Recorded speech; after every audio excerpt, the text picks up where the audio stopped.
Hello everyone, नमस्कार दोस्तों। Welcome to true IAS and PCS. Next form of agriculture के बारे में दोस्तों लोग बात करते हैं, जो कि है इंटीग्रेटेड एग्रीकल्चर। अच्छा, अभी तक आप लोगों को आई थिंक मतलब ठीक है, सुनने के लिए तो सारी एग्रीकल्चर सिस्टम अच्छे थे, लेकिन बेस्ट तो वर्टिकल एग्रीकल्चर लगा होगा, राइट? क्योंकि अगर आपने ध्यान से उसको समझा है ना, दिल लगाकर मन से अगर उसको पढ़ा है अगर आपने, तो वाइड रेंज ऑफ एरियाज के अंदर शाइनी आंसर राइटिंग के अंदर श्रेया मयूर हम लोग उनको यूज़ कर सकते हैं, राइट? क्योंकि अगर जैसे कि इन तीनों की ही बात करें अगर हम लोग यहाँ पर हाइड्रोपोनिक्स, एरोपोनिक्स, एक्वापोनिक्स, ये तो काइंड ऑफ मयूर सारी की सारी दिक्कतें ही ख़त्म कर देते हैं। मिट्टी की आवश्यकता नहीं, फर्टिलिटी लूज होने की दिक्कत नहीं है सॉइल की, और बहुत ज़्यादा क्या कहते हैं, हमें उसका ध्यान नहीं रखना है कि रिजुविनेट कैसे करें। बस यहाँ पर सरकारी सपोर्ट, मैं इंडिया के कंटेक्स्ट में बात कर रहा हूँ, सरकारी सपोर्ट अगर मिल जाए, सब्सिडी मिल जाए, सरकार की तरफ से हेल्प मिल जाए in terms of technological penetration, और बिजली के अंदर सब्सिडी मिल जाए या बिजली फ्री ऑफ कॉस्ट मिल जाए, देश के अंदर हर घर में हर किसी को इनकरेज करा जाए कि वो अपने बैकयार्ड में, सॉरी एक्सट्रीमली सॉरी, बैकयार्ड नहीं, ये तो इंडोर है ना, किसी न किसी घर के कमरे में, कोई एक फ्लोर पर, किसी एक छत पर, कोई एक रूम बनाओ, स्टोर रूम बनाओ, हर जगह ये वाला काम करा जा सकता है। बस इसके लिए थोड़ी बहुत चीज़ होगी, जैसे हमें ज़रूरत होती है ना कि वो चीज़ होनी चाहिए। अच्छा, ऐसा भी नहीं होता। आज जैसे कि आप लोगों को इसको पढ़ाने के बाद ना, मैं इसके बारे में थोड़ा सा सर्च कर रहा था और जान रहा था मैं इसको कि इंडिया में इसकी पोटेंशियल क्या है, क्या हो सकता है। तो देखो, मैंने सर्च करा, कुछ कुछ चीज़ें इसके बारे में पढ़ी, और मेरे दिमाग में ये था कि हिंदुस्तान की एक मेजर दिक्कत ये होती है, किसी भी एरिया के अंदर हिंदुस्तान में इलेक्ट्रिसिटी कंसिस्टेंट नहीं है, राइट श्रेया? बिजली मतलब लगातार आई आए ऐसा नहीं होता है ना, कभी पावर फेलियर हो जाता है, कभी शॉर्टेज हो जाता है, कभी कुछ हो जाता है, कभी डीपी जो है वो फूक जाती है, कभी जो कुछ भी हो सकता है, मतलब ठीक है, इंडिया के अंदर। तो मैंने ये पढ़ा कि क्या ऐसा होगा अगर एक दो दिन की बिजली ना मिले, क्योंकि देखो मयूर, इलेक्ट्रिसिटी तो चाहिए भर भर कर, है ना जानी, इसके लिए, क्योंकि आर्टिफिशियल लाइट वो जो कंडीशन बनेगी और जो टेम्परेचर कंडीशन बनेगी, तो शायद बिना बिजली के तो कुछ भी नहीं हो सकता, बिजली तो चाहिए। तो उन आर्टिकल्स में मैंने फाइनली ये कंक्लूड करा, जो मैंने पढ़ा बहुत ज़्यादा इसके बारे में आज, और मैं आपको ये बता सकता हूँ कि एक दो दिन से कुछ नहीं होता। जैसे आप इसी को देख लो कि आशिमा, अगर कोई खेत है, कोई फसल है आशिमा, है ना, उसके अंदर अगर ओले एक दो दिन के लिए गिर गए, तो दो दिन के ओले मतलब ऐसा नहीं हो सकता कि 4 महीनों की फसलों को कंप्लीटली डिस्ट्रॉय करके रखते हैं। बिकॉज ओले का साइज ओले जितना ही रहेगा, और वो गिरेंगे भी एक लिमिटेड क्वांटिटी के अंदर। श्रेया, कभी ऐसा तो नहीं होता ना कि रात से, कभी किसी को ऐसा बोलते हो कि हमारे यहाँ रात से ओले गिर रहे हैं, है ना, 2 दिन से ओले गिर रहे हैं हमारे यहाँ, ऐसा तो नहीं होता ना, उनकी भी गिरने की रेंज होती है। सिमिलरली इलेक्ट्रिसिटी जाएगी, बिजली अगर कट जाएगी अगर, तो उसमें मयूर ये हो सकता है कि टेम्परेचर कंडीशंस वगैरह की वजह से वो उतनी कंडीशंस ना मिले। लेकिन अगेन फिर मैं उसमें ये लॉजिकल बात भी थी उस आर्टिकल के अंदर, क्योंकि मैं अपना दिमाग एक तरफा लगा के सोच रहा था। उस आर्टिकल ने ये बताया मेरे को कि मतलब मैंने जो डाइवर्स रेंज के आर्टिकल्स जो पढ़े, उसने ये बताया कि देखो, जब किसान अगर ऐसी इन्वेस्टमेंट कर रहे हैं, इस फॉर्म का एग्रीकल्चर कर रहे हैं जहाँ पर उनकी एक गलती, उनके पूरे के पूरे जो एक रूम के अंदर उन्होंने जो स्टैक्स बना रखे हैं, वर्टिकल स्टैक्स बना रखे हैं, जिसके अंदर वो ये जो है खेती बाड़ी, मतलब काइंड ऑफ ये जो रूम वाली जो है ये खेती बाड़ी करेंगे। जैसा कि मैं दिखाऊँ अगर आपको,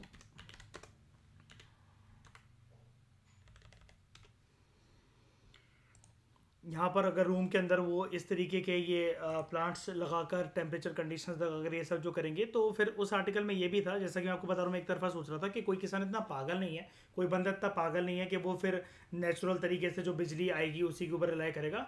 वो ऑब्वियसली बात है, अच्छे अच्छे जनरेटर्स लगाएगा, अच्छे अच्छे इन्वर्टर्स लगाएगा, है ना, और बहुत ज़्यादा मतलब जो है इन्वेस्टमेंट करेगा वो किसान। लेकिन बात ये है कि फिर इसके अंदर पैसा बहुत ज़्यादा खर्च होता है। तो फिर एक काउंटर आर्टिकल जो मैंने उसके बारे में पढ़ा, वो ये था कि पैसा बहुत ज़्यादा खर्च होता है, लेकिन उतना ही तो एक बंदा, एक जो किसान होता है, वो कैपिटल गुड्स के अंदर लॉन्ग टर्म की इन्वेस्टमेंट करता है, उसको भी तो उसकी वियर एंड टीयर की कॉस्ट जो है, डेप्रिसिएशन की जो कॉस्ट है, वो भुगतनी पड़ती है। ठीक है, यहाँ पर सरकार अगर हेल्प दे दे, तो फिर जो खेत है, जैसा कि मैंने एक अनुमान लगाया था ना, ये वाली लाइन नहीं बोल रहा था मयूर मैं कि 30 से 40 सालों के लिए देश के खेतों को छोड़ दिया जाए, तो जमीन जो है जो उपजाऊ धरती है, अपने आप नेचुरल कंडीशन से, without putting any fertiliser, even without putting into any manure, cow dung, कुछ भी चीज़ है, बिल्कुल छोड़ दो उसको, नेचुरल तरीके से उसको रिजुविनेट होने दो, और वो मेरा तुक्का सही बैठा। ऐसे ही है कि 30 से 40 साल 50 साल के लिए अगर हम ये छोड़ दें तो दोबारा जो हिंदुस्तान की जो धरती है वो बहुत अच्छी उपजाऊ भूमि बन जाएगी। और उसको अब टाइम आ गया कि हमें ऐसी एग्रीकल्चर टेक्नोलॉजीज को अपना कर रिलैक्स करें। तो इसके कुछ डीमेरिट्स हैं। क्या तो देखो, डीमेरिट्स के केस में मैंने जापान के बारे में पढ़ा, मैंने जापान की केस स्टडी पढ़ी, खूब पढ़ी मैंने आज जापान की केस स्टडी, मैंने सारे एंगल्स उसके जाने। तो उसके अंदर जापान भाई आज तक जो है वो क्या करता हुआ है, जापान के पास ये सब चीज़ें नहीं थी, खेती बाड़ी हो ही नहीं सकता क्योंकि आइलैंड कंट्री है। तो जापान ने इन सारी टेक्नोलॉजीज़ को वगैरह क्या कहते हैं डेवलप करा, और जापान ने इन सारी चीज़ों के ऊपर खर्च करा। जापान बेसिकली जो है शुरू में अनाज इंपोर्ट करता था, आज वो एक कुछ कुछ क्रॉप्स की क्षेत्र में कुछ हल्का फुल्का अपने रीजन के आसपास वो इवन इतना उगा रहा है कि अपने जनता का पेट भी भर लेता है। वो एक्सपोर्ट भी कर देता है थोड़ी मात्रा में, बहुत थोड़ी मात्रा में, लेकिन एक्सपोर्ट कर देता है। और जापान जो है हल्का फुल्का शुरू शुरू में क्या कर रहा था कि जब ये जो कॉस्ट उसको बियर करनी पड़ रही थी इस प्रकार का एग्रीकल्चर डेवलप करने के लिए, इंडोर एग्रीकल्चर वर्टिकल एग्रीकल्चर जिसको बोला जा रहा है, ये डेवलप करने के लिए जब उसको इन्वेस्टमेंट करनी पड़ रही थी, जापान ने रज रज कर भर भर कर अपने टेक्नोलॉजी के ऊपर बहुत ज़्यादा खर्चा करा। और मतलब खर्चा इन द सेंस कि मतलब उसको प्रमोट करवाया, इन्वेंशन इनोवेशन की बातें करवाई, और जो उसने दुनिया में जो वो टेक्नोलॉजी जो बेची उससे जो पैसा आता था तब जाकर उसने खाने पीने की स्टेबिलिटी लाई। एक टाइम के बाद वो टेक्नोलॉजिकल पेनिट्रेशन था वो खाने पीने की व्यवस्था में, फूड सिक्योरिटी के टर्म्स में इस प्रकार से पेनिट्रेट करा जापान के अंदर कि उसने टेक्नोलॉजी को ही खाने का साधन बना लिया। और उसने हाइड्रोपोनिक्स सिस्टम, एक्वाकल्चर, एक्वापोनिक्स, ठीक है, ये सारे के सारे कुल मिलाकर जो ये वर्टिकल एग्रीकल्चर के अलग अलग प्रकार मैंने आपको पढ़वाए थे, हाइड्रोपोनिक्स, एरोपोनिक्स, एक्वापोनिक्स, इन सब के ऊपर उसने रज रज के भर भर के इन्वेस्टमेंट करी है। और उसकी वजह से आज वो एक सक्षम देश है जिसके अंदर बफर स्टॉक भी है पॉपुलेशन के हिसाब से, और खेती बाड़ी का तो कोई पोटेंशियल कभी हो ही नहीं सकता वहाँ पर।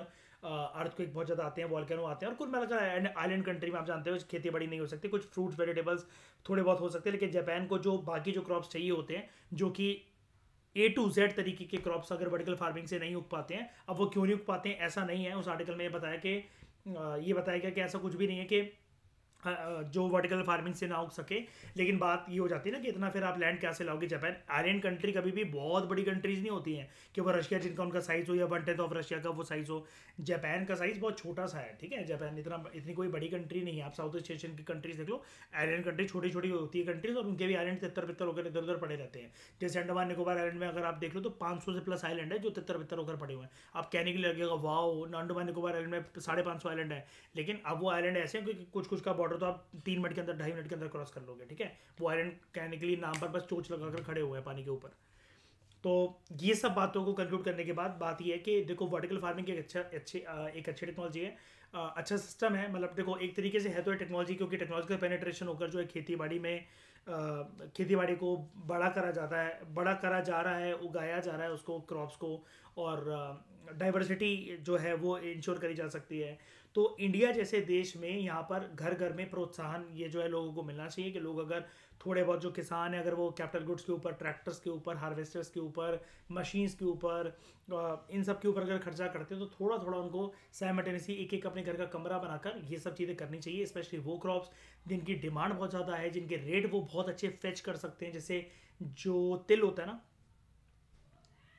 क्या कहते हैं उसको, सेसमे, सेसमे कहते हैं तिल को, है ना, जो सेसमे होता है, जैसे तिल के लड्डू जो बनते हैं, तो ये जो है ये बहुत अच्छे प्राइस फेच करता है। इवन इस कदर इसकी अगर मैं आपको कहानी अपने मध्य प्रदेश के खेतों से बताऊं तो कुणाल तुम जानते होगे कि चाचा ने एक बार इसकी ग्रोथ करवाई थी आज से 1 डिकेड पहले, ठीक है, लगभग 10 साल 8 साल हो चुके उस बात को, और ये सारे के सारे तिल चोरी हो गए थे हमारे खेत से रातों रात।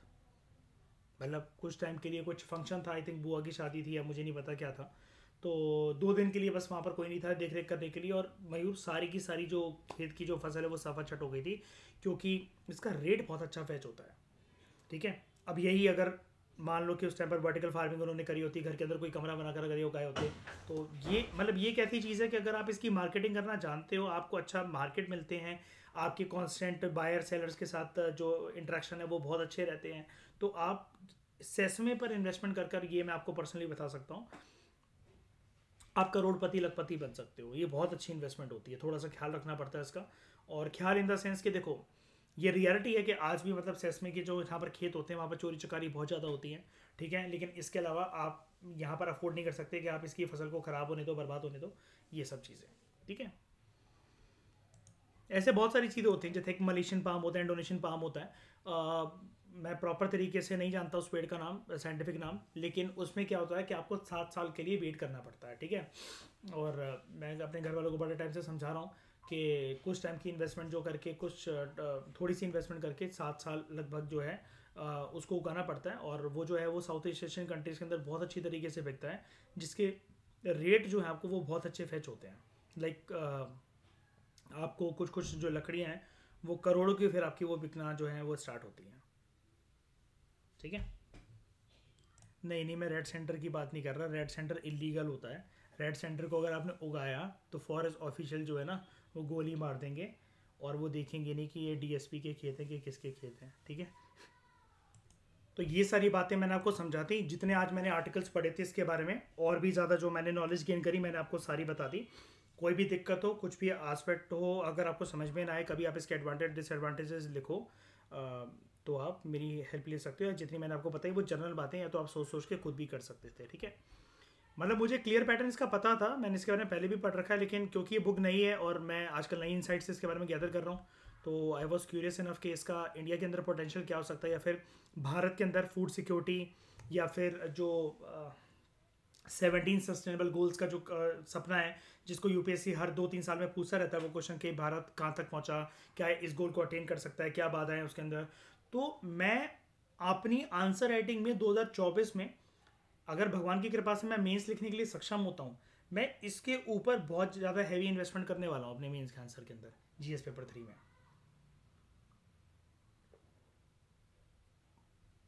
कहीं ना कहीं मैं इसको फिट कर कर आऊँगा। ये मेरे फेवरेट चार्ट में, फेवरेट लिस्ट में आ गया है वाला टॉपिक, क्योंकि मैं इससे जो मार्क्स फेच कर सकता हूँ ना वो मेरी नज़रें देख पा रही हैं। एक बार आप भी इसको रिवाइज करोगे, अच्छे से पढ़ोगे, आपको भी समझ में आएगा ये ऑर्गेनिक फार्मिंग और कैसे ZBNF का जीरो बजट नेचुरल फार्मिंग का बाप है ये वाला कंसेप्ट। क्यों श्रेया, इसको हम लिख नहीं सकते बहुत ज़्यादा हिंदुस्तान की दिक्कतें दूर करने के लिए? वर्टिकल फार्मिंग है ना, करना क्या, कमरे लगा लो, इतना खर्चा तो वैसे भी हो जाता है। जब आशिमा किसान के, जो किसान बंदा होता है उसके लोन मांग मांग कर जब वो डेब्ट ट्रैप में फंस जाता है, उससे तो बेटर ही है घर के अंदर एक कमरा लगाकर, मतलब उसके अंदर कुछ कुछ कंडीशंस ऐसी वो पैदा कर लो। फिर श्रेया ये भी हो सकता है इसके अंदर, यहाँ पर तो हमें ये भी नहीं देखना ना आर्टिफिशियल कंडीशन के हिसाब से कि कौन सा सीजन कब आ रहा है, तो वो चीज़ें वो पहले से ही ग्रो करके रख लो।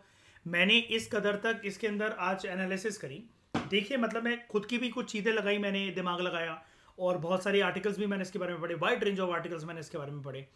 तो उन सारी चीज़ों से मुझे एक निचोड़ बेसिकली ये निकल कर आया कि देखो मयूर, यहाँ पर जब कंडीशंस ही आर्टिफिशियल हैं तो क्या फ़र्क पड़ता है कि जून जुलाई के महीने के अंदर मैं -डिग्री का टेम्परेचर क्रिएट करके कोई ठंडी फसल, मतलब जो ठंडे मौसम में जो फसल उगाई जा सकती है, तो वो तो मैं अपने घर पे भी वो कर सकता हूँ, वो वाला काम तो है ना। जहाँ तक एक बिजली कटने की बात, तो वो मैंने आपको बता दी, किसान पागल तो है नहीं कि जून जुलाई के महीने में विदाउट इन्वर्टर, विदाउट जनरेटर ये वाला काम करेगा। अब होगा क्या उससे श्रेया, मैंने एक चीज़ देखी कि एक पॉइंट था एक आर्टिकल के अंदर शाइनी, एडेड एडवांटेज वाला। एडेड एडवांटेज कैसे, सॉरी एडवांस एडवांटेज वाला।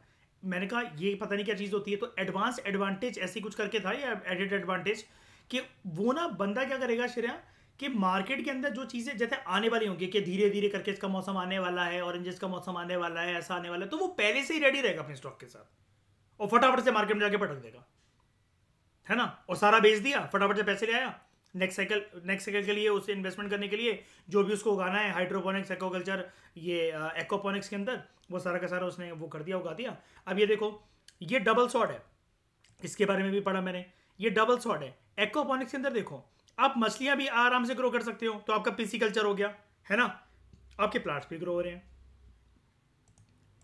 है ना।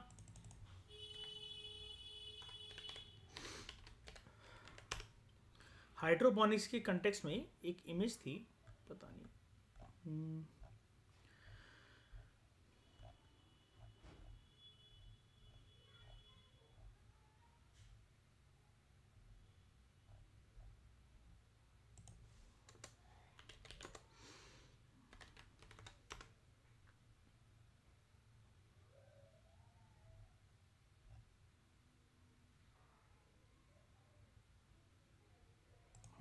ये देखो इस तरीके का कंसेप्ट। ये तो चलो फिर भी कार्टून है कि इसका ओरिजिनली कुछ देख लेते हैं।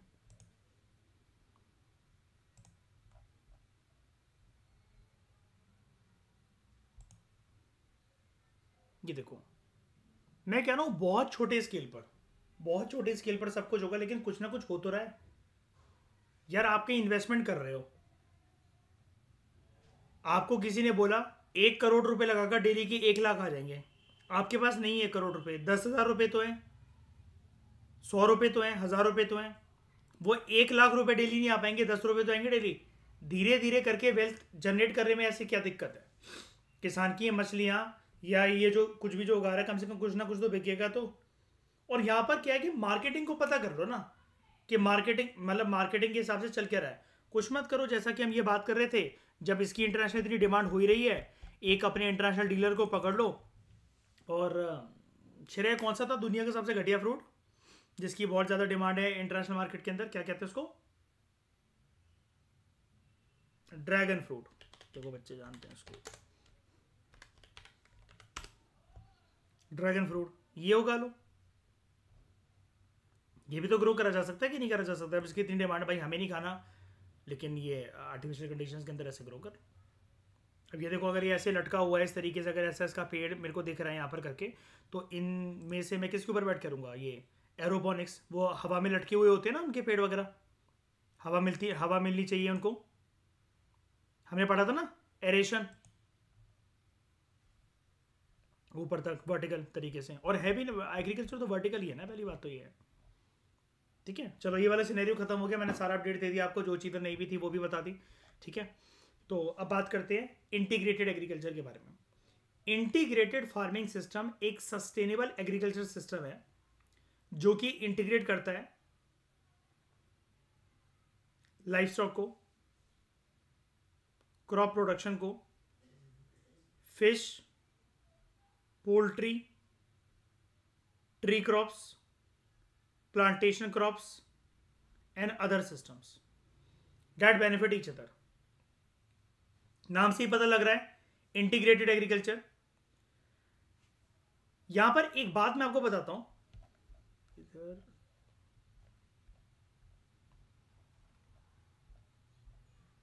इन्होंने मिस कर दिया इसका कंसेप्ट।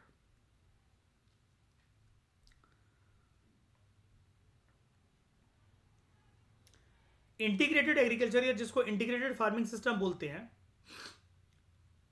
काइंड ऑफ ये तो एक तरीके से हमारा यही एस्पेक्ट निकला, यही टॉपिक निकला। क्या यहां पर आप देख रहे हो? Life stock, crop production, fish, poultry, tree crops, plantation crops, ये सब है। ये एक्चुअली क्या,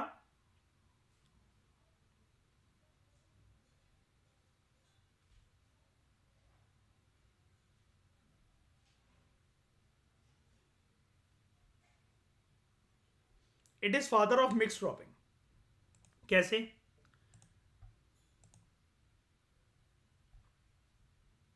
मिक्स फार्मिंग, सॉरी मेरे को क्रॉपिंग वर्ड यूज ही नहीं करना चाहिए पहली बात तो यहाँ पर, क्योंकि क्रॉपिंग का मतलब तो सिर्फ क्रॉप होता है। ये इट इज फादर ऑफ, बाप है ये कंसेप्ट मिक्स फार्मिंग का। बहुत थिन लाइन का डिफरेंस है, लेकिन डिफरेंस है। क्या मिक्स फार्मिंग के अंदर क्या था? हम जैसा कि यहां पर पढ़ रहे थे, it involves rearing of life stock and crops together. ये लाइन देखो,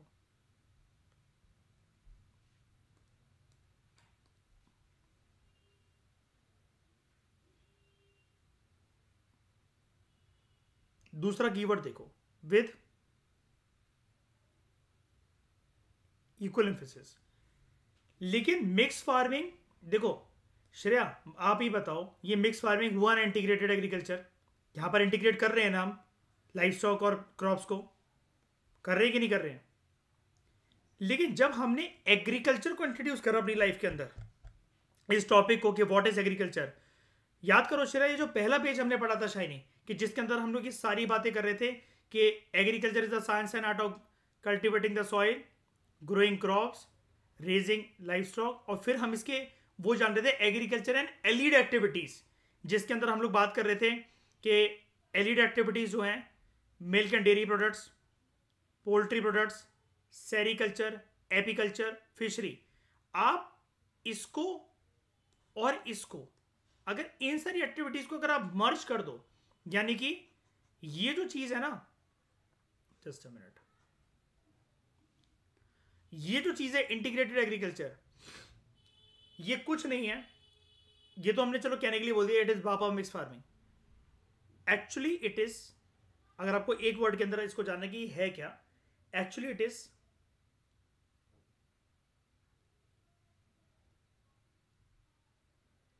एग्रीकल्चर एंड एलिड एक्टिविटीज। ये तो हम जानते हैं, ये वर्ड तो हम लोग ऐसे यूज करते हैं कि नहीं करते मयूर, एग्रीकल्चर एलिड एक्टिविटीज। लेकिन कीवर्ड लिख लो यहां पर, एग्रीकल्चर एलिड एक्टिविटीज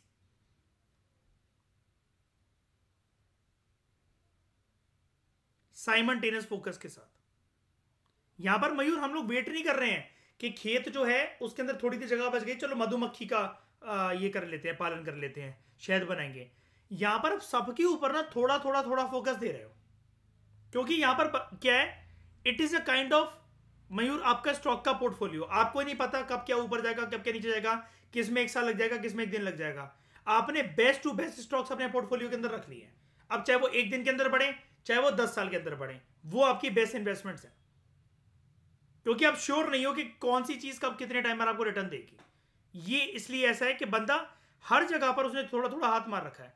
यानी कि अगर हम इतनी एक्टिविटीज को पकड़ने शैनी, life stock, crop production, pisciculture या फिशरीज आप उसको कह लो, फिर पोल्ट्री कह लो, ट्री क्रॉप्स को कह लो, और प्लांटेशन क्रॉप्स को कह लो, कितने कितने हो गए, 1 2 3 4 5 6, ठीक है 6। बंदे के पास अगर 6 लाख रुपए हैं तो श्रेया डिवीजन ऐसी होगी 1 लाख पर एक्टिविटी। बंदा इक्वल इन्वेस्ट करना चाह रहा है, इक्वल फोकस लगाना चाह रहा है सब पर, है ना। पैसा लगा रहा है तो इसके लिए तो लगा रहा है ना, रिटर्न के लिए। इंटीग्रेटेड एग्रीकल्चर में बंदा शौकिया तौर पर इतनी सारी एक्टिविटीज में हाथ डालेगा एक साथ, बताओ। शौक है बंदे को कि मुझे फार्मिंग करना अच्छी लगती है, मुझे हॉबी है। नाना परदादा जो है हमारे खेतों में सोने के घड़े छोड़ गए थे 15-20 हजार, तो मैं उनको बेच बेच कर, उनका जो सोना और गोल्ड जो है उनको बेच बेच कर मैं ये करता रहता हूँ, खेती बाड़ी करता रहता हूँ। शौकिया तौर पर तो नहीं कर रहा परसेंट, इतना सारा पैसा लगा कर यहाँ पर। और इंटीग्रेटेड एग्रीकल्चर के लिए 6 लाख तो बस मैंने एग्जांपल के लिए बोला है, समझ रहे हो मयूर। इतनी सारी एक्टिविटीज करने के लिए कितना पैसा लगेगा। और श्रेया इन सबको हम लोग शायनी ऑर्गेनिक एग्रीकल्चर और ZBNF के अंदर भी नहीं डाल सकते। इतना कुछ कैसे हो जाएगा सब कुछ एक साथ, ऑर्गेनिक एग्रीकल्चर या ZBNF से। ZBNF समझ रहे हो, मैं शॉर्ट में बोल रहा हूँ जीरो बजट नेचुरल फार्मिंग को, इस कंसेप्ट को मैं शॉर्ट में बोल रहा हूँ, पढ़ाया था ना आपको ये ZBNF, zero budget natural farming. आज मैं ये वीडियो दूँ, ये वीडियो जो अभी आएंगी क्लास के बाद सारी देखकर सोना रात को, ठीक है। इस मतलब जो आज दिन की क्लास हुई थी, तो it is based on the concept that there is no waste. क्यों नहीं है वेस्ट, इतने सारे यहां पर स्टेक होल्डर्स इन्वॉल्व हैं, कूड़ा कचरा और ये सब कुछ जो गंदगी जो है, जो वेस्ट मटेरियल है, वेस्ट प्रोडक्ट है, ये कलेक्ट नहीं होगा क्या, नहीं होगा। क्यों नहीं होगा अभी बताता हूं। It is based on the concept that there is no waste and waste is only a misplaced resource, which means waste from one component becomes input for another part of the system. अब ये कोई नई चीज नहीं है, there is no waste. Organic agriculture ZBNF भी इसी के ऊपर बेस्ड था। गाय से गोबर करवा करवा कर उसको हम ये नहीं कर रहे थे कि यार अरे यार इतना ज्यादा गाय गोबर करती रहती है, स्मेली कंडीशंस क्रिएट हो गई हैं, बीमारियां जो हैं वो पनप सकती हैं, मक्खियां यहाँ पर आ सकती हैं, लोगों को टाइफाइड हो सकता है, मच्छर आ सकते हैं, डेंगू हो सकता है, चिकनगुनिया हो सकता है। नहीं, हमने गाय के गोबर को एसिड के तौर पर देखा, उसकी यूरिन को एसिड के तौर पर देखा कि अगर हम उसे गुड़ के साथ, जैगरी के साथ और किसके साथ, दाल के आटे के साथ या फिर कैसी भी आटा, 4 चीजें थी ना, पूरे तो नहीं इस चीज को, कहां गया ये याद है, जीवामृत, काउडंग, यूरिन, जैगरी, गुड़ मतलब, और पल्स फ्लोर, दाल का आटा या कैसा भी आटा, चारों चीजों को अगर हम मर्ज कर रहे हैं, मिक्स कर रहे हैं, तो हमने उसको एसिड बना तो दिया। काउ जो कैटल का जो वेस्ट है वो एक तरीके से किसी और चीज के लिए इनपुट का काम ही तो कर रहा है। क्या वो नहीं बढ़ाएगा, क्या वो नहीं हेल्प करेगा सॉइल की फर्टिलिटी को रीगेन करने में, क्या वो एक नेचुरल तरीके से खाद बनाकर नहीं देगा काउडंग, काउ यूरिन। जो पत्तियां हैं, जो सब्जियां हैं, जो सड़ गई हैं, गल गई हैं, अगर हम उनको डंप कर दें, क्या वो हेल्प नहीं करेगा? बिल्कुल करेगा। अब उस प्रोसेस में मान लो, वैसे तो शहद खराब होता नहीं है, लेकिन किसी भी प्रोसेस की वजह से जो शहद है, हम यहां पर वैसे लिखा नहीं हुआ है कि चलो, लेकिन एपीकल्चर भी, जैसे मान लो इंटीग्रेटेड एग्रीकल्चर तो सब कुछ ही आएगा, हम एपीकल्चर को भी यहां पर जो है वो प्रमोट कर रहे हैं। अब एपीकल्चर के तहत जो वैक्स कॉम्स जो बनाए गए थे या शहद है, कुछ भी अगर उसका मीठा पदार्थ जो है वो खराब हो गया, क्या दिक्कत है? जैगरी के तौर पर वो भी यूज करा जा सकता है। तो वो वेस्ट कहां हुआ? हम ये क्या कह रहे हैं, अरे यार अब तो उसको फेंकना पड़ेगा फालतू में, यार यहाँ पर पूरे फार्मलैंड पर मक्खियां मक्खियां बिन बनाएंगी, इससे बीमारियां फैलेंगी मक्खी के होने की वजह से, और नुकसान अलग हो गया। नहीं हुआ नुकसान। आप गुड़ ना खरीद के लाकर, फिर जो आप जिसको खराब शहद मार रहे हो, मीठापन ही तो चाहिए बस आपको। और ये जो है, हम ये मीठापन जैगरी के साथ, ये दाल के आटे के साथ, काउडंग और यूरिन के साथ मिक्स करके क्या करना चाह रहे हैं? सॉइल के अंदर माइक्रोब्स को बढ़ाना चाह रहे हैं, उसकी फर्टिलिटी को रीगेन करवाने के लिए।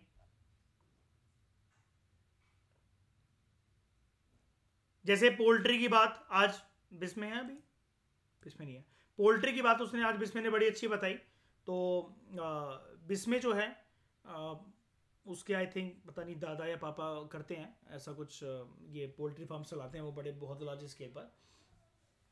तो उसको उसने एक बात बताई कि जो गार्लिक का एक स्प्रे होता है हमारे यहाँ, मुर्गियों के जो ये फेदर होते हैं, या जब भी पोल्ट्री होती है, कोई भी मुर्गा है, मुर्गी है, जो भी है, रूस्टर भी होते हैं, तो उनके जो फेदर होते हैं, उस पर कुछ एक तरीके से पैरासाइट अटैक हो जाता है, जिससे वो जो माइक्रोब्स होते हैं, जो बैक्टीरिया होते हैं, वो चुन चुन कर खाते रहते हैं, और उसके जो पूरे पंख है जो वो उतार देते हैं, जिसकी वजह से बीमारियां भी फैल सकती हैं।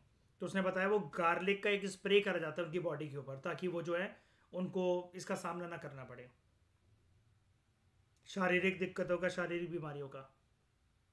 वो भी एक नेचुरल चीज हुई। ठीक है। तो there is no waste, and waste is only a misplaced resource. Misplace मतलब एक जगह से उठाकर, जिस जहां पर उसको गंदगी माना जा रहा है, जहां पर उसको एक मतलब ऐसा ट्रीट करा जा रहा है कि वो भंगार की तरह है, किसी यूज का नहीं है, वो जो है किसी और के लिए इनपुट बन रहा है, किसी और चीज के लिए, किसी और एक्टिविटी के लिए एसिड बन रहा है। तो it is considered to be the most powerful, it is considered to be the most powerful tool for enhancing profitability of farmers, especially small and marginal farmers.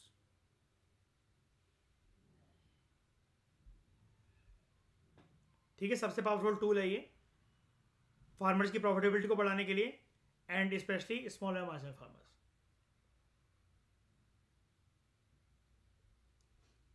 Components क्या हैं इंटीग्रेटेड फार्मिंग सिस्टम के? इसको IFS बोला जाता है short में, जैसे ZBNF का आपने देखा, जीरो बजट नेचुरल फार्मिंग, इसको आईएफएस बोला जाता है, इंटीग्रेटेड फार्मिंग सिस्टम। आप चाहो तो इंटीग्रेटेड एग्रीकल्चर वर्ड भी यूज कर सकते हो, कोई दिक्कत नहीं है। क्या कंपोनेंट्स है इसके? देखो, क्रॉपिंग तो होगी, ठीक है। Crops including plantation crops, horticulture crops, fishery, dairy, poultry, duckery, mushroom cultivation, apiculture है, एपियरी कहा जा रहा है इसको, एंड वर्मी कंपोस्टिंग। अब ये खुद भूल गया, यहाँ पर ये भी तो इंक्लूड कर सकते हैं लोग, सेरिकल्चर। मतलब जितनी एक्टिविटीज, मैंने क्या बोला आपको, आप इस रूल को याद रखो।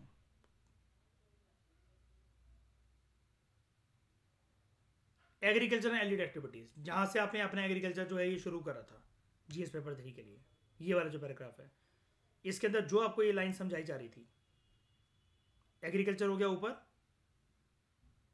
और allied activities, milk and dairy products यानी कि कैटल रेयरिंग, पोल्ट्री प्रोडक्ट्स, मुर्गियों का पशुपालन, सेरिकल्चर,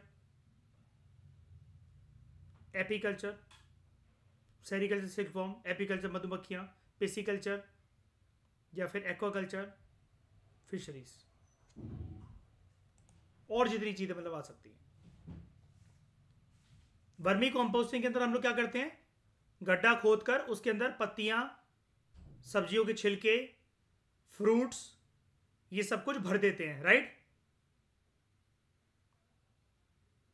और क्या होता है फिर उनका, मिट्टी के अंदर, उस गड्ढे को भरने के बाद मिट्टी के अंदर जो ये माइक्रोब्स वगैरह होते हैं वो उसके स्ट्रक्चर को चेंज करते हैं और कुछ महीनों के बाद हमें क्या बना कर देते हैं, मैन्योर। तो इंटीग्रेटेड फार्मिंग सिस्टम जो है it comprises crops, dairy, fishery, horticulture, apiculture, की एपेरी वर्ड यूज मत करना, एपीकल्चर ही आप बोला करो, mushroom culture, which provides employment and income throughout the year. Mushroom क्या होता है, एल्गे के फंगाई,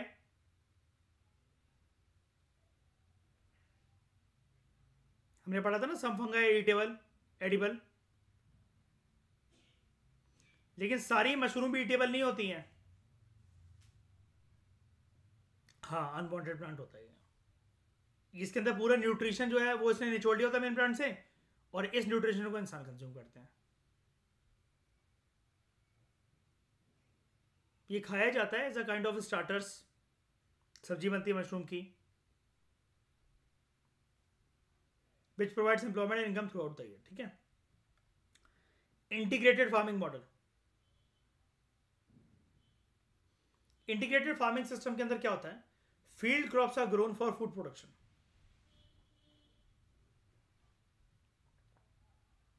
मतलब ये इंटीग्रेटेड फार्मिंग सिस्टम का ये आपको मॉडल समझा रहा है कि ये सब कुछ होगा कैसे।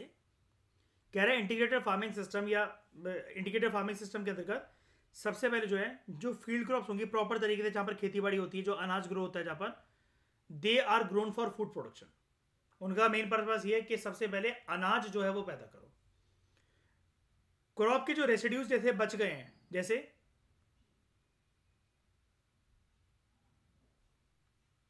वेरी गुड,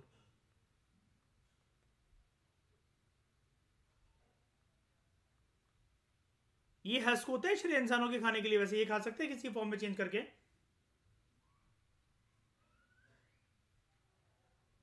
पाउडर वगैरह पी जाए अगर इसका तो सारे अटेम्प्ट यूपीएससी के एक ही बार में यूज हो जाएंगे श्रेय, उससे पता है बिना एग्जाम कराए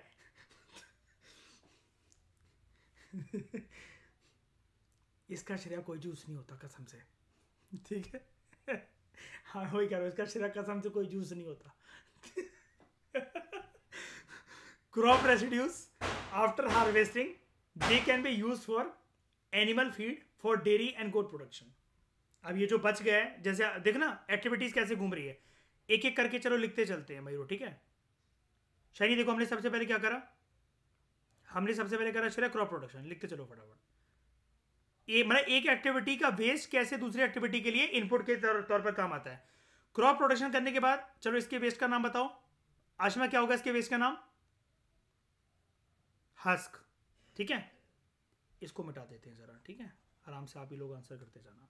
नंबर 2, अब ये हस्क मुझे यूज करना है तो कहां यूज करूं, मैं कर रहा हूं दूसरी activity life stock rearing, animal husbandry, पशुपालन कर रहा हूं।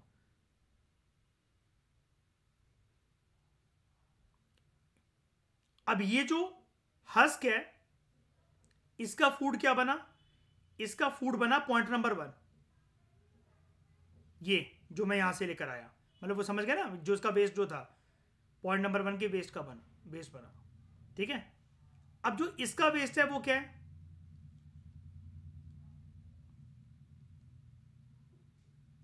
डंगे यूरिन, ठीक है वेस्ट कह रहा हूं मैं, ठीक है। तो क्या हुआ, animal excreta from the animals can be used as organic fertiliser और वर्मी कंपोस्टिंग, जिसकी वजह से सॉइल की फर्टिलिटी इंप्रूव होगी। तो तीसरी एक्टिविटी मुझे क्या करना है, मुझे बनाना है साइमल्टेनियसली, मैं एक एक्टिविटी के अंदर और इन्वॉल्व हूं, मुझे ना ऑर्गेनिक फर्टिलाइजर चाहिए, मुझे ऑर्गेनिक फर्टिलाइजर चाहिए, जिनको मैं बोल रहा हूं ऑर्गेनिक मैन्योर चाहिए मुझे। ये कैसे आएगा, इसका फूड मतलब क्या होगा, इसका फूड क्या बनेगा, जो सेकंड वाले का जो वेस्ट था वो बनेगा, और इससे आउटपुट क्या निकलेगा मेरा, इससे मेरा आउटपुट जो है वो निकलेगा कि मुझे मैन्योर मिल जाएगा, और ये मैन्योर अल्टीमेटली जाकर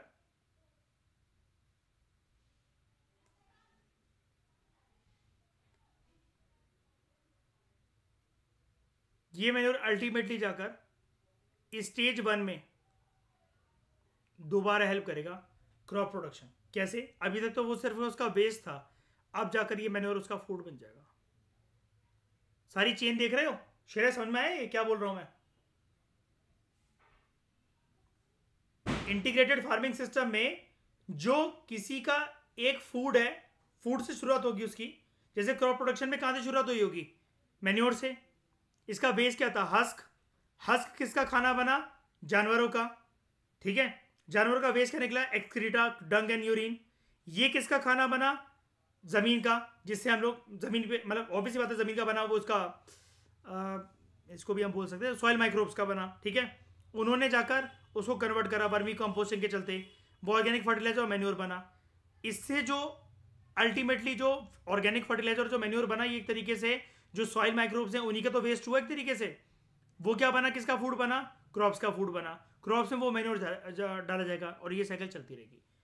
मतलब समझ रहे हो, हम इसको जानते हैं ऑलरेडी, बस आज हमने इसको स्ट्रक्चर दे दिया है। अब ऐसे तो कोई पॉइंट नहीं था कि आपको लगे अरे बाप रे अच्छा ऐसा होता है, वाओ ये तो आज मुझे पहली बार पता लगा।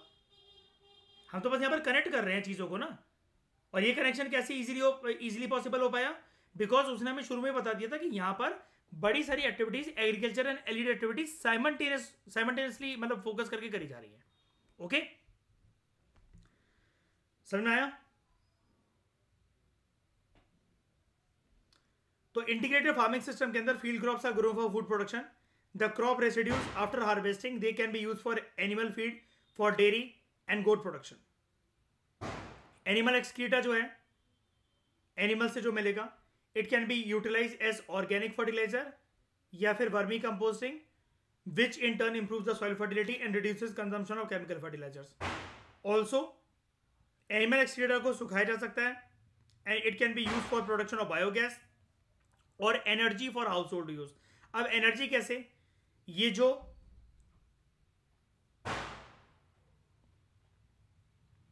डंग केक्स होते हैं, जिनको हम लोग गाय के गोबर के कंडे या उपले बोलते हैं, इससे क्या होता है? इससे गांव में लोग चूल्हा जलाते हैं। थोड़ा सा कंडा जलाकर कभी कभार आग भी लगाई जाती है। देखो क्या होता है, लकड़ी ना बहुत देर में आग पकड़ती है। जनरली लोग क्या करते हैं गांव में, एक थोड़ा सा कंडे का टुकड़ा लिया छोटा सा, उसके ऊपर मिट्टी का तेल डाल दिया, जो जनरली लोग पेप्सी की बॉटल्स में 2-2 लीटर वाली जो होती है, हाफ लीटर वाली होती है, उनमें स्टोर करते हैं। उसके अंदर डाल दिया और उसके बाद क्या करा उन्होंने, ढक्कन ढक्कन करके वो डाल दिया, आग लगा दी। उसके ऊपर से पहले छोटी लकड़ियां, फिर उसने उन छोटी लकड़ियों ने आग पकड़ी, फिर उससे बड़ी लकड़ियां, फिर उससे बड़ी लकड़ियां। ये करते करते करते करते फिर वो आग पकड़ लेती है आसानी से। और ऐसे करके सर्दियों में अगर चूल्हा जलाना है या फिर गर्मियों में चूल्हा जलाना है, सर्दियों में अगर मतलब हाथ तापने हैं आग के सामने, तो ये सब चीज़ें करी जाती हैं। और इवन इसकी रिलीजियस वैल्यू भी होती है, अगर वो काउडंग केक है तो, अगर गाय का है तो, है ना, जैसे हवन में यूज होता है वो। ठीक है, तो राइस, फिश, डकेट्री। अब डकेट्री मतलब किसको बोले जा रहा है, किसका पशुपालन है, एक तरीके से रियर कर दे रहा है डक्स को। Rice, fish, duckery model of integrated farming system. It includes cultivation of rice, growing fishes in the lowland area, which improves fish production as well as rice yields, as fish improves soil fertility by increasing the availability of nitrogen and phosphorus। ठीक है, यहां पर हम लोग क्या कर रहे हैं, चावल को ग्रो कर रहे हैं और फिशेस को भी ग्रो कर रहे हैं लोलैंड एरिया के अंदर। अब यहां पर क्यों? चावल के लिए क्या चाहिए? चावल के लिए बहुत सारा पानी। पिसीकल्चर के लिए क्या चाहिए? पानी। Which improve fish production as well as rice yields, as fish improve soil fertility. Fish production तो इंप्रूव हो ही जाएगी इससे, as well as rice yields भी इंप्रूव होंगे, क्योंकि जो फिश जो है it improve soil fertility by increasing the availability of nitrogen and phosphorus. When ducks are raised over the ponds, their excreta is utilised by the fishes as nutrients and hence increases their production. तो क्या हुआ यहां पर, आपने किसके ऊपर focus करा? Number 1 एक क्रॉप के ऊपर, राइस के ऊपर। ठीक है, उसके बाद फिर फिश के ऊपर, फिर पोल्ट्री यानी कि डक के ऊपर। And this form of farming gives the highest net income with an improvement in the soil health rather than single crop farming. यानी कि देखो यहां पर एक तरीके से मिक्स फार्मिंग हो गई, मैं इसको मिक्स फार्मिंग मॉडल के अंदर इंक्लूड कर सकता हूं, जहां पर मैं इसकी बात कर रहा था rearing of life stock and crops together with equal emphasis, यही कर रहा है मैंने यहां पर, है ना। अब जब पानी के अवेलेबिलिटी की वजह से चावल ग्रो हो गए, फिशेस जो हैं वो ग्रो कर रहा हूं मैं साइमल्टेनियसली। अब मछलियों का आज आपको एक नया फायदा पता लगा कि मछलियां जहां पर भी अगर होती हैं उनका जो एक्सक्रीटा होता है वो हेल्प करती है the availability of nitrogen and phosphorus. अब ये जो चीज होगी अगर मिट्टी में डाली जाए तो मिट्टी की न्यूट्रिशियस वैल्यू बढ़ेगी, उस न्यूट्रिशियस वैल्यू की वजह से चावल की प्रोडक्शन बहुत अच्छी होगी।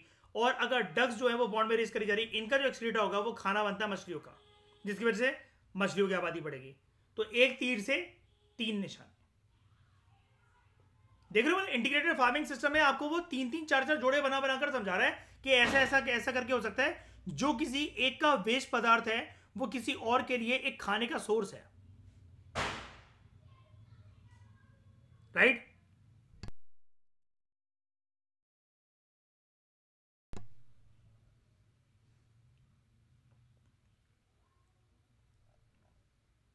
Goals of integrated farming system: enhancing productivity per unit area,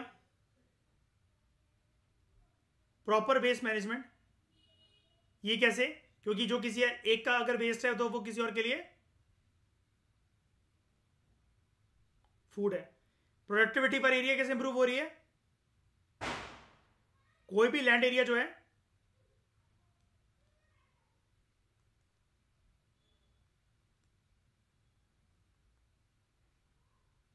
उसको खाली नहीं छोड़ा जा रहा, it is not left idle. Generation of continuous income round the year, क्यों? You have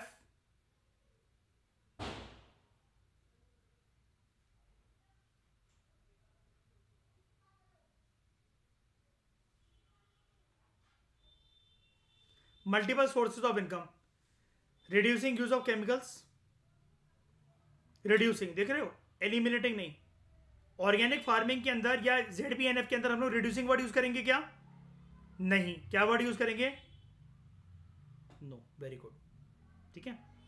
maximisation of yield of all the components, जिसमें भी अगर हम लोग हाथ मार रहे हैं, चावल हो या यहाँ पर ये जो डक्स हो, मछलियाँ हो, ऊपर वाले केस के अंदर हमने यहाँ पर ये सब कुछ पढ़ा था कि crop production, organic fertilisers manure और लाइफ स्टॉक रेयरिंग, ये जो है हम लोग हर चीज़ की प्रोडक्शन को मैक्सिमाइज करने की कोशिश करेंगे और सॉइल हेल्थ की इससे इंप्रूवमेंट के ऊपर भी फोकस करा जाता है।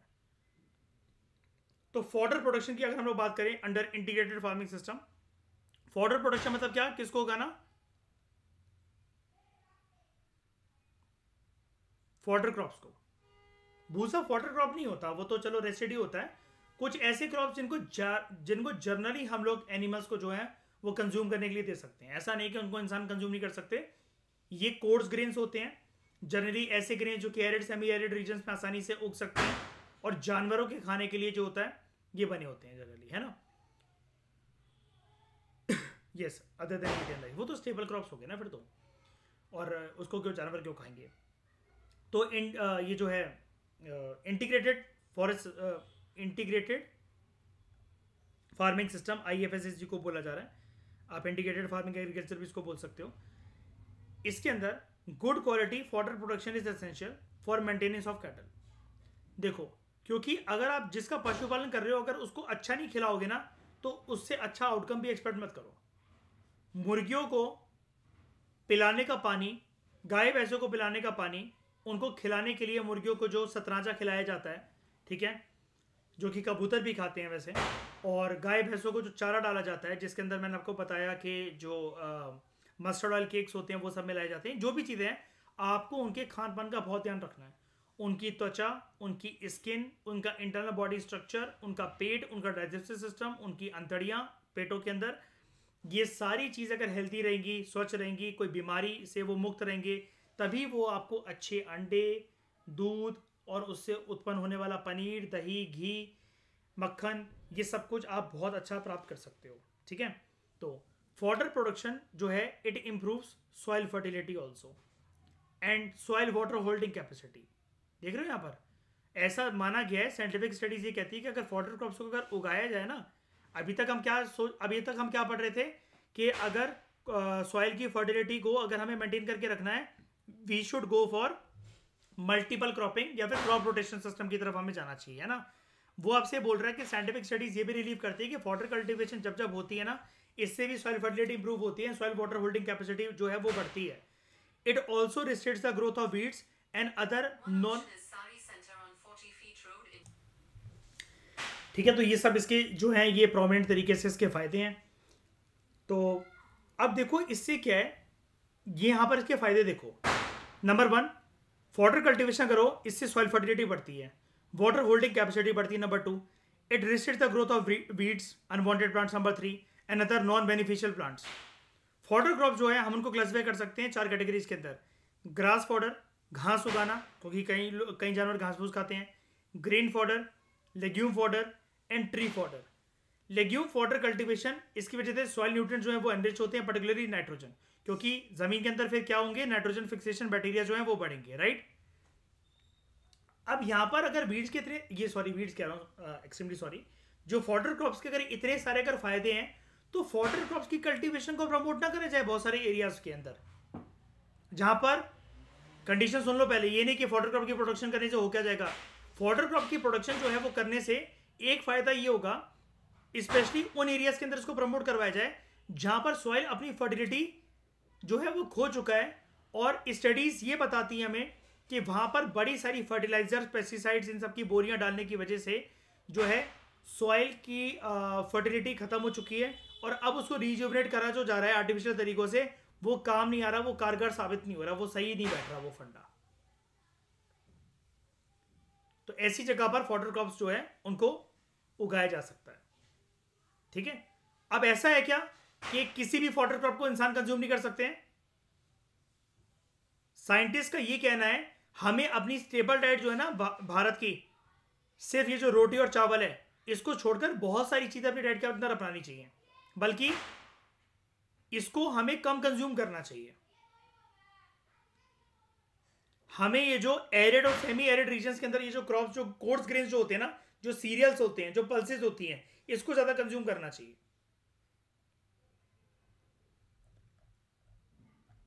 तो आपने फॉडर प्रोडक्शन को देख लिया। अब एडवांटेजेस क्या होते हैं कुल मिलाकर ओवरऑल इंटीग्रेटेड फार्मिंग सिस्टम के? वही सारे एडवांटेजेस है, सेम चीज जो हमने अभी तक एक एक के एडवांटेजेस जो पढ़े, ये सारे के सारे एक ही जगह पर यहां पर कंपाइल कर दिए गए हैं। Productivity per unit area improve होगी। It provides an opportunity to solve malnutrition problems in our country. It improve soil fertility and physical soil structure from appropriate crop rotation and using cover crops and organic compost. Cover crop वाली बात याद है, मैंने आपको बताया था कि ऊपर से जो वो है क्रॉप्स बिछा दिए जाते हैं, जैसे कि ZBNF के अंदर हम लोग बात कर रहे थे, ठीक है। वाटर होल्डिंग कैपेसिटी भी उससे वो बढ़ जाएगी, वो फिर वो नहीं होने देता, इवेपोरेट नहीं होने देगा। It also minimises nutrient loss. It reduces weed, insect pest diseases through appropriate crop rotation. There is also regular stable income through products like egg, milk, mushroom, vegetables, honey and silkworm cocoons from the linked activities in integrated farming। linked activities मतलब इसी को बोला जाता है एलिड activities in agriculture, ठीक है। उसके बाद it reduces production cost of components through input recycling from the by products of allied enterprises. The recycling of waste for production, it helps you avoid piling of waste and consequent pollution. क्यों? क्योंकि जो एक चीज का, अगर किसी एक चीज से जो वेस्ट निकल रहा है, यही वेस्ट किसी और चीज के लिए जाकर इनपुट बन जा रहा है,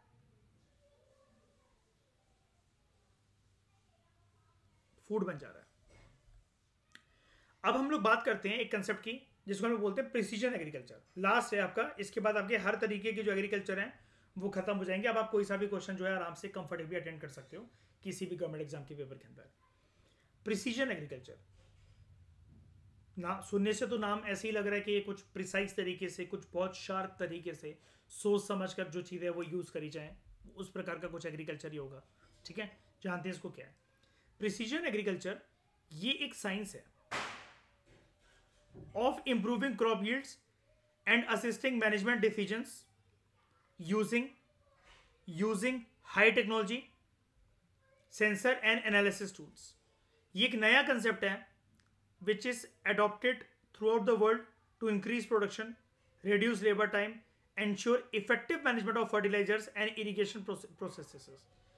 Thus, it is a new advanced method जहाँ पर फार्मर जो हैं उनको ऑप्टिमाइज इनपुट्स दिए जाते हैं लाइक वाटर एंड फर्टिलाइजर. इन दो चीज़ों से तो आप जानते ही हो कि प्रोडक्टिविटी इनहेंस होगी, क्वालिटी जो है वो इंश्योर करी जाएगी और प्रोडक्शन ज़्यादा से ज़्यादा करनी है. यहाँ पर जो है हम क्या यूज़ क्या करते हैं बेसिकली, मतलब क्या हम चीज़ें यूज़ कर रहे हैं कि क्या यूज़ कर रहे हैं? नहीं, हम यहाँ पर डेटा को यूज़ कर रहे हैं, हम यहाँ पर इंफॉर्मेशन को यूज़ कर रहे हैं to improve the use of agriculture resources, yield and quality of crops. यहाँ पर हम लोग बेसिकली रिलाई करते हैं आईटी के ऊपर, इंफॉर्मेशन टेक्नोलॉजी के ऊपर, यह इंश्योर करने के लिए कि जो क्रॉप्स हैं, जो सॉइल्स हैं, they receive exactly what they need for optimum minimum good quality health को मेंटेन करने के लिए और प्रोडक्टिविटी को एनहेंस करने के लिए. And this ensures profitability. Benefits क्या होता है प्रिसीजन एग्रीकल्चर का? इससे फार्मर्स को गाइडेंस मिल जाती है अबाउट क्रॉप रोटेशन. इसके फायदे क्या हैं, किन रीजन्स में उनको ये करना चाहिए, किन रीजन्स में अवॉइड करना चाहिए. Optimal planting times, best time क्या है सोइंग का. अब जैसे क्लाइमेट चेंज की वजह से, ग्लोबल वार्मिंग की वजह से सीजन बदल रहे हैं. आप लोगों ने कभी ऐसा नहीं देखा होगा कि पोस्ट दिवाली कभी बारिश हुई हो. आज कुदरत ने वो भी करके दिखा दिया. दिवाली के एक दिन पहले, दिवाली वाले दिन बारिश हुई हो, इस बार वो भी हो गया 2023 के अंदर. अब ये जो चीज़ें हैं, ऑब्वियस से बातें, बहुत सारी चीज़ों की सोइंग सीजन और हार्वेस्टिंग सीजन को बदलेंगे. तो यहाँ पर किसानों को बदलते वक्त और हालातों के अनुसार उनको बेसिकली ये बताना कि आप best planting time, sowing time, harvesting time, ये सब क्या है, वो चीज़ें harvesting time and soil management, ये कैसे करी जा सकती है, क्या क्या तरीके अपनाए जा सकते हैं रीजन वाइज के. जैसे नॉर्थ ईस्ट में क्या हम लोग ऑर्गेनिक फार्मिंग के ऊपर कम्प्लीटली रिलाई कर जाएं क्या? राजस्थान के अंदर क्या चावल ग्रो करना ठीक रहेगा क्या? किन किन सर्कमस्टांसेस के अंदर ठीक रहेगा? ठीक है. It helps farmers in determining the optimum amount of water, कितना यूज करना है, कितना फर्टिलाइजर, कितना pesticide to apply and reduce input cost. It helps in avoiding wastage of resources and prevents runoff and reduces the negative impact on the environment. तो challenges क्या हैं which are associated with precision agriculture? We require significant investment in technology. क्यों?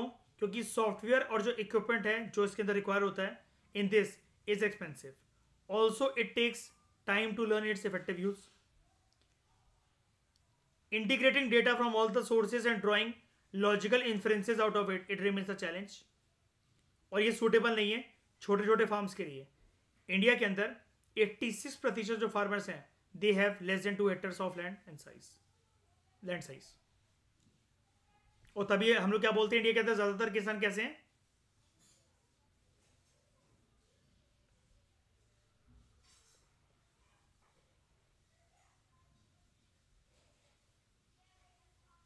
Small and marginal farmers. ठीक है. तो basically precision agriculture कोई अलग तरीके का एग्रीकल्चर नहीं है. यहां पर बेसिकली क्या है, किसानों को हमें समझाना है. यानी कि श्रेया, जो अभी तक हम डिस्कस नहीं कर रहे थे कि किसानों को जो है वो फोन्स दिए जाएं, टैबलेट दिए जाएं, प्री रिकॉर्डेड वीडियोस जो उनको दी जाएं, ये समझाने के लिए उनको क्या डिसीजन लेना है, क्या करना है. जो एग्रीटेक जो सॉल्यूशंस हैं, जो स्टार्टअप्स होंगे वहां पर जो उनको टेक्नोलॉजी से रूबरू करवा रहे हैं, लाइक ड्रोन्स वगैरह और टेक्नोलॉजिकल मिशंस की जो पेनिट्रेशन हो रही है एग्रीकल्चर के अंदर. तो मयूर, ये सारी चीजों का जो ज्ञान है ना, ज्ञान का एलिमेंट इज प्रिसीजन एग्रीकल्चर. और ये कोई भी एग्रीकल्चर हो सकता है. राइट आशमा? चाहे हम लोग गौरव बात करें ऑर्गेनिक एग्रीकल्चर की, या ZBNF की बात करें, मिक्स फार्मिंग की बात करें, हॉर्टिकल्चर क्रॉप्स की बात करें, और कमर्शियल एग्रीकल्चर की बात करें, प्लांटेशन क्रॉप्स की बात करें, किसी भी चीज़ की अगर हम लोग बात करें, इंटीग्रेटेड फार्मिंग सिस्टम की बात करें, वहां पर किसानों के पास अगर डेटा अवेलेबल है और डेटा के बेसिस पर बदलते वक्त हालात, क्लाइमेट चेंज, पर्यावरण के अनुसार अगर जो डिसीजंस दिलवाए जा रहे हैं, जो एक किसान लेने पर समर्थ है, सक्षम है, और ये डेटा की वजह से, टेक्नोलॉजिकल पेनिट्रेशन की वजह से, right amount of IT tools, information technology tools की वजह से जो करा जा रहा है, तो उसको बोला जाएगा दैट इज प्रिसीजन एग्रीकल्चर. तो इस डिस्कशन में दोस्तों फिलहाल इतना ही. कॉम्प्रिहेंसिव तरीके से मैंने आपको ये जो टॉपिक था, और ये आपके टिप्स पर हो जाना चाहिए, सब कुछ आपको बातें पता होनी चाहिए इसके बारे में. Types of agriculture practice in India, ये सारी चीज़ें, ये सारे कंपोनेंट्स मैंने आपको अच्छे से करवा दी. ठीक है.